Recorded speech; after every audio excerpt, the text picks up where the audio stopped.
9 తారీఖున చెరుకు సుధాకర్ గారిని విడుదల చేయాలని విద్యార్థి మహాగర్జన మనం అందరం కూడా ఇక్కడ మీటింగ్ పెట్టుకున్నాము. అట్లనే మరొకసారి తెలంగాణ యావత్తు లోకానికి జరుగుతున్న విషయాలు మొత్తం కూడా వివరించడం కోసం, జరుగుతున్న పోరాటాన్ని ప్రజలకు వివరించడం కోసం జనవరి 2వ వారంలో సంక్రాంతి పండుగ అయిన తర్వాత సైకిల్ యాత్ర, తెలంగాణ విద్యార్థి చైతన్య సైకిల్ యాత్ర నిర్వహించుకున్నాము.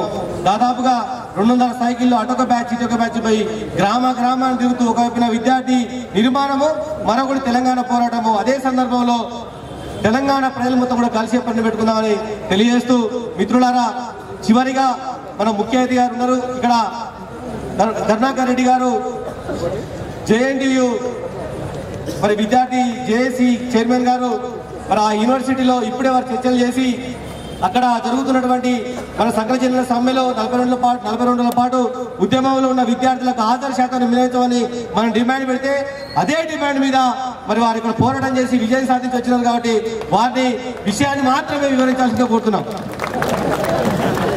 స్టేజ్ మీద ఉన్న పెద్దలందరికీ, స్టేజ్ మీద ఉన్న విద్యార్థులందరికీ తెలంగాణ వందనాలు. మరి గత కొన్ని సంవత్సరాలుగా జేఎన్టీయూ పరిధిలో మరి అటెండెన్స్ విషయంలో డిటెన్షన్ విధానం చాలా పటిష్టంగా మరి 60% తక్కువ ఉన్న వాళ్ళందరినీ డిటెంట్ చేసుకుంటూ వస్తున్న విధానం తెలిసిందే.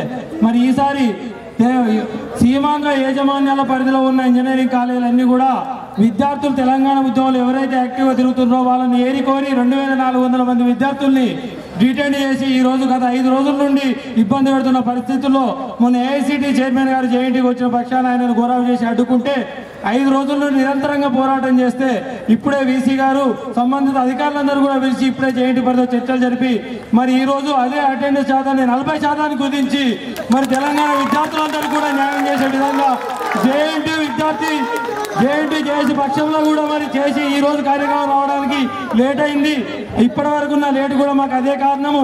మరి ఈ రకంగా పోతుంటే ఈ రోజు నుండి ప్రొఫెషనల్ విద్యార్థులు కూడా మరి తెలంగాణ ఉద్యమానికి మరి ఓయూ జాగ్వాలు కానీ ఏ జాగ్రత్త తీసుకున్నా కూడా ప్రొఫెషనల్ విద్యార్థులు కూడా ముందుండి పోరాటం చేస్తామనడానికి మరి ఇప్పుడు సాధించిన విజయాలే. మరి జేఎన్టీలో ఉన్న సీమాంధ్ర ప్రొఫెసర్లు ఈ రోజు పూర్తి ఆత్మపరిశీలనలో పడ్డారు. వాళ్ళు ఏ రకంగా కట్టడి చేద్దామన్నా కూడా విద్యార్థులు కట్టడే పరిస్థితుల్లో లేదు. ఉద్యమానికి అంకితబద్ధులై పోరాటం చేస్తున్నారు.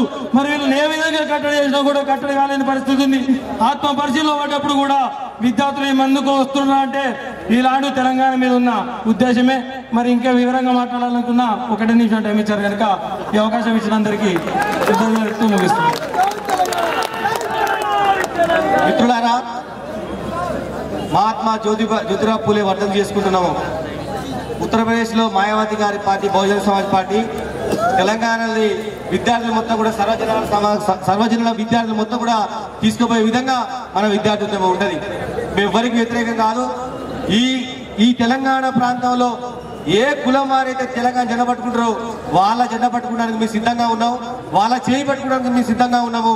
వాళ్ళతో పాటు పదం కడం కడిపి ఇక తెలంగాణ రాష్ట్రం రావడానికి సిద్ధంగా ఉన్నాం.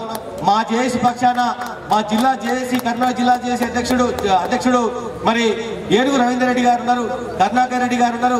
అదేవిధంగా చాలా మంది అగ్రకుల విద్యార్థులు, బ్రాహ్మిన్స్, మన ఉమేష్ శర్మ గారు ఉన్నారు. అంతమంది మేమంతా కలిపోతుంది తప్పించి కానీ ఏ విద్యార్థి కానీ ఏ కులానికి కానీ మేము వ్యతిరేకం కాదు. ఈ తెలంగాణ ప్రాంతంలో పుట్టిన ప్రతి విద్యార్థిని, ప్రతి కులాన్ని కలుపుకోబోయే విధంగా సర్వజన సమాజాన్ని తీసుకొని తెలంగాణ రాష్ట్రం సాధిస్తామని తెలియజేసుకుంటూ, మన మిత్రులారా, మన అందరూ ఎదురు చూస్తున్నటువంటి తెలంగాణ ఉద్యమానికి 2 ఉద్యమ శక్తులు, ఒక కన్ను గద్దరం అయితే ఒక కన్ను కేసీఆర్ గారు. ఒకటి పాట, ఒకటి పోరాటం. ఆ పోరాటం ద్వారానే తెలంగాణ రాష్ట్రం వస్తుంది మనం భావిస్తా ఉన్నాము. మనందరం ఎదురు చూస్తే గద్దరన్న గారితో మరి పాట పాడాల్సిందిగా కోరుతూ, అదేవిధంగా ప్రసంగించాల్సిందిగా కోరుతున్నాను.